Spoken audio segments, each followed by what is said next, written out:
Assalamualaikum teman-teman. Hari ini kita akan belajar tentang manfaat hewan ternak.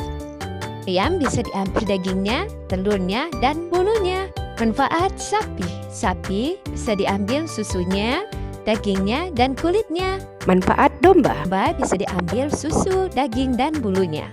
Manfaat bebek. Bebek bisa diambil daging, telur, dan bulunya. Manfaat kambing. Manfaat kambing bisa diambil susunya, dagingnya, dan kulitnya. Baiklah, sampai jumpa di pembelajaran berikutnya. Wassalamualaikum warahmatullahi wabarakatuh. Terima kasih.